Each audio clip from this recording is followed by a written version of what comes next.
Minifigures have gone through many changes throughout their entire history, starting from small and insignificant ones to very big and unusual decisions, and in this video I'll show you the entire history of how the LEGO minifigures we know today were created. Subscribe, leave a like, and let's go! LEGO minifigures in their familiar form appeared about 40 years ago. Before that, LEGO used so-called non-moving figures, which looked much more like LEGO building bricks, consisting of 3 articulated parts shaped like a human. These prototypes didn't even have any facial expressions drawn on their heads. Instead, there were simple yellow pieces, which later became the foundation for the basic LEGO faces. The classic minifigure design was created by designer Jens Nygaard Knudsen, who had already been working at the LEGO group for about 10 years. After more than 50 attempts to perfect the minifigures, Jens finally came up with the details we all know today. For the skin color, yellow was chosen so that the minifigures wouldn't have any specific racial identity.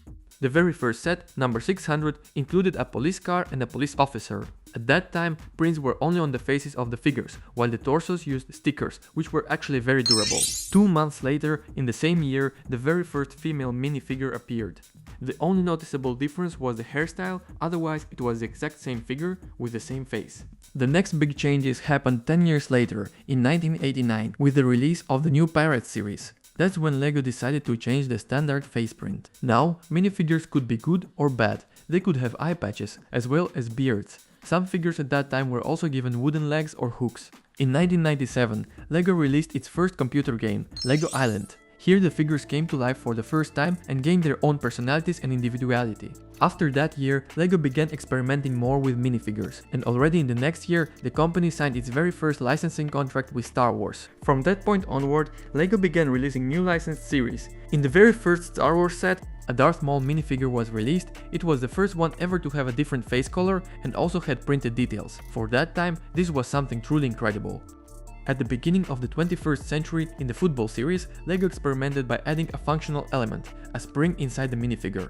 This innovation was later developed further in the basketball series, where springs were used for the basketball players. But for obvious reasons, kids weren't very interested in this feature, so LEGO soon abandoned the idea. However, in 2001, in the set Final Battle, there appeared a character named Quirinus Squirrel. According to the movie, he had 2 faces, and LEGO decided to bring that into the minifigure as well. They liked the idea so much that they decided to keep using it, and 2-face heads are still being released to this day. But up until then, all minifigures had the same yellow color, except for a few rare exceptions. That all changed with the release of the Cloud City set, which has an interesting story behind it.